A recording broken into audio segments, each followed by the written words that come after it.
ഈശോ മിശിഹായ്ക്ക് സ്തുതിയായിരിക്കട്ടെ. ഇന്ന് നമ്മൾ പഠിക്കാൻ പോകുന്ന തിരുവചന ഭാഗം പ്രഭാഷകന്റെ പുസ്തകം 49 അധ്യായമാണ്. 49 അധ്യായത്തിൻ്റെ ചോദ്യോത്തരങ്ങളിലൂടെ നമുക്ക് കടന്നു പോകാം. പ്രഭാഷകൻ അധ്യായം 49 എത്ര വാക്യങ്ങളുണ്ട്? ഉത്തരം 16. പ്രഭാഷകൻ അധ്യായം 49 ഏക ശീർഷകം എന്താണ്? ഇസ്രായേലിലെ മറ്റ് മഹാന്മാർ. വിദഗ്ധമായി ചേർത്തൊരുക്കിയ സുഗന്ധക്കൂട്ട് പോലെ പരിമളപൂരിതമായത് ആരുടെ സ്മരണയാണ്? ഉത്തരം ജോസിയായുടെ. ജോസിയായുടെ സ്മരണ എന്തുപോലെയാണ്? ഉത്തരം വിദഗ്ധമായി ചേർത്തൊരുക്കിയ സുഗന്ധക്കൂട്ടുപോലെ പരിമളപൂരിതം. ജോസിയായുടെ സ്മരണയെപ്പറ്റി പറയുമ്പോൾ അത് ഉപമിച്ചിരിക്കുന്നത് എങ്ങനെയല്ല?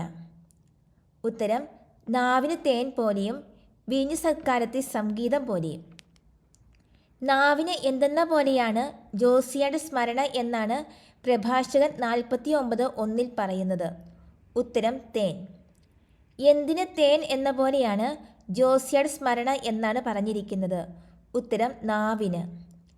എവിടുത്തെ സംഗീതം പോലെയാണ് ജോസിയായുടെ സ്മരണ എന്നാണ് പറഞ്ഞിരിക്കുന്നത്?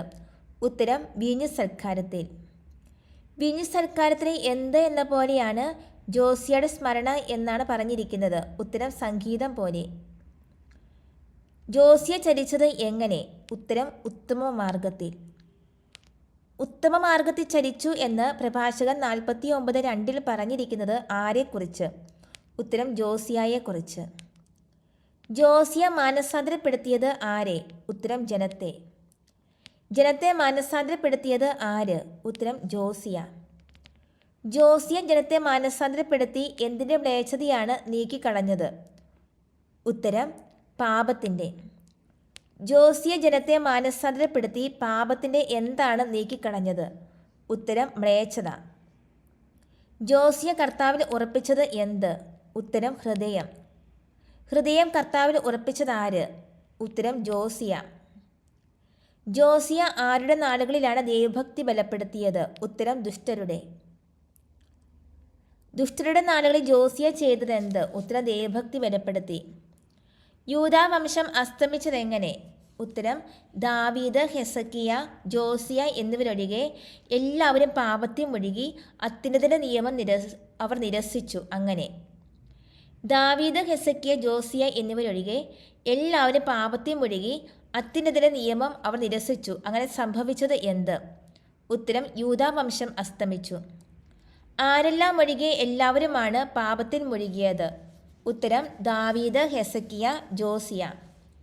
ദാവീദ്, ഹെസക്കിയ, ജോസിയ എന്നിവരൊഴികെ എല്ലാവരും പാപത്തിൽ മുഴുകി അവർ നിരസിച്ചത് എന്ത്? ഉത്തരം അത്യുന്നതന്റെ നിയമം. ഏത് വംശം അസ്തമിച്ച കാര്യമാണ് പ്രഭാഷകൻ 49:4 പറഞ്ഞിരിക്കുന്നത്? ഉത്തരം യൂദാ വംശം. ആരാണ് അവരുടെ അധികാരം മറ്റുള്ളവർക്ക് അടിയറ വെച്ചത്? ഉത്തരം യൂദാ വംശം. യൂദാ വംശം മറ്റുള്ളവർക്ക് അടിയറ വെച്ചത് എന്ത്? ഉത്തരം അധികാരം. യൂദാ വംശം തങ്ങളുടെ മഹത്വം ആർക്കാണ് അടിയറ വെച്ചത്? ഉത്തരം അന്യജനതയ്ക്ക്. യൂദാ വംശം ജനതയ്ക്ക് അടിയറ വെച്ചത് എന്ത്? ഉത്തരം തങ്ങളുടെ മഹത്വം. അന്യജനത ചെയ്തത് എന്ത്? ഉത്തരം വിശുദ്ധ മന്ദിരം സ്ഥിതി ചെയ്യുന്ന തിരഞ്ഞെടുക്കപ്പെട്ട നഗരത്തിൽ തീ വെച്ച് അതിൻ്റെ തെരുവുകൾ ശൂന്യമാക്കി. വിശുദ്ധ മന്ദിരം സ്ഥിതി ചെയ്യുന്ന തിരഞ്ഞെടുക്കപ്പെട്ട നഗരത്തിൽ തീ വയ്ക്കുകയും അതിൻ്റെ തെരുവുകൾ ശൂന്യമാക്കുകയും ചെയ്തതാര്? ഉത്തരം അന്യജനത. അന്യജനത വിശുദ്ധ മന്ദിരം സ്ഥിതി ചെയ്യുന്ന തിരഞ്ഞെടുക്കപ്പെട്ട നഗരത്തിൽ തീ വെച്ച് അതിൻ്റെ തെരുവുകൾ ശൂന്യമാക്കി. ഇത് ആര് പ്രവചിച്ചതുപോലെയാണ് സംഭവിച്ചത്? ഉത്തരം ജെറമിയ. വിശുദ്ധ മന്ദിരം സ്ഥിതി ചെയ്യുന്ന എന്തിനാണ് അന്യജനത തീ വെച്ചത്? ഉത്തരം നഗരത്തിന്. അന്യജനത ശൂന്യമാക്കിയത് എന്ത്? ഉത്തരം നഗരത്തിൻ്റെ തെരുവുകൾ. ജെറമിയ പ്രവാചകൻ അമ്മയുടെ ഉദരത്തിൽ വെച്ച് തന്നെ തിരഞ്ഞെടുക്കപ്പെട്ടത് എന്തിനല്ല? ഉത്തരം പിഴുതെടുക്കാനും പീഡിപ്പിക്കാനും നശിപ്പിക്കാനും പണിതുയർത്താനും നട്ടുവളർത്താനും വേണ്ടി. പിഴുതെടുക്കാനും പീഡിപ്പിക്കാനും നശിപ്പിക്കാനും പണിതുയർത്താനും നട്ടുവളർത്താനും വേണ്ടി അമ്മയുടെ ഉദരത്തിൽ വെച്ച് തന്നെ തിരഞ്ഞെടുക്കപ്പെട്ട പ്രവാചകൻ ആര്? ഉത്തരം ജെറമിയ. ജെറമിയായെ അന്യജനത എന്തു ചെയ്തു? ഉത്തരം പീഡിപ്പിച്ചു. പിഴുതെടുക്കാനും പീഡിപ്പിക്കാനും നശിപ്പിക്കാനും പണിതുയർത്താനും നട്ടുവളർത്താനും വേണ്ടി ജെറമിയ പ്രവാചകൻ തിരഞ്ഞെടുക്കപ്പെട്ടത് എവിടെ വെച്ചാണ്? ഉത്തരം അമ്മയുടെ ഉദരത്തിൽ വെച്ച് തന്നെ. കെരൂബുകളുടെ രഥത്തിന് മുകളിൽ ദൈവം വെളിപ്പെടുത്തിയ മഹത്വം ദർശിച്ചത് ആര്? ഉത്തരം എസക്കിയേൽ. കെരൂബുകളുടെ രഥത്തിന് മുകളിൽ എസക്കിയേൽ ദർശിച്ചത് എന്ത്? ഉത്തരം ദൈവം വെളിപ്പെടുത്തിയ മഹത്വം. കെരൂബുകളുടെ രഥത്തിന് മുകളിൽ ദൈവം വെളിപ്പെടുത്തി എന്താണ് എസക്കിയേൽ ദർശിച്ചത്? ഉത്തരം മഹത്വം.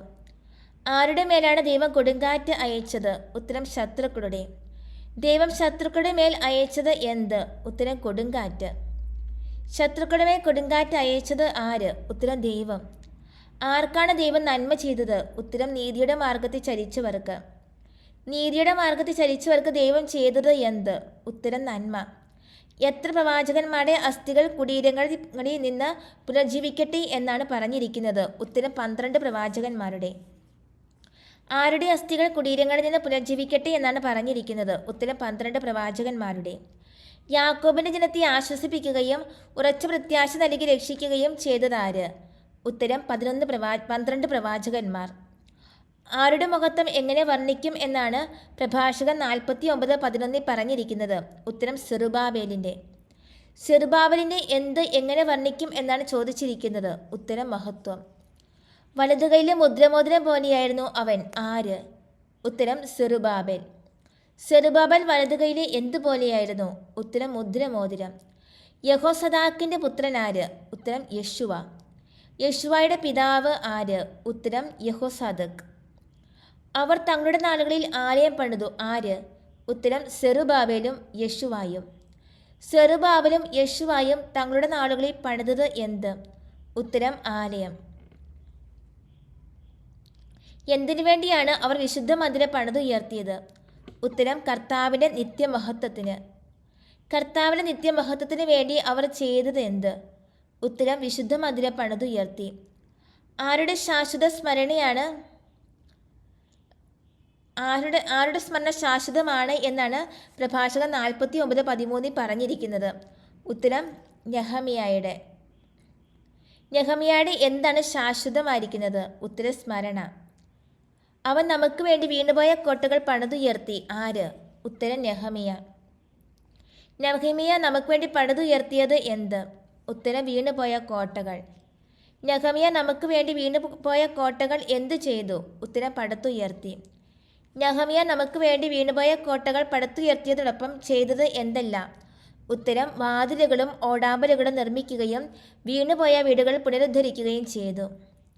നെഹമ്യ നമുക്ക് വേണ്ടി വീണുപോയ കോട്ടകൾ പടുത്തുയർത്തിയതോടൊപ്പം നിർമ്മിച്ചത് എന്തല്ല? ഉത്തരം വാതിലുകളും ഓടാമ്പലുകളും.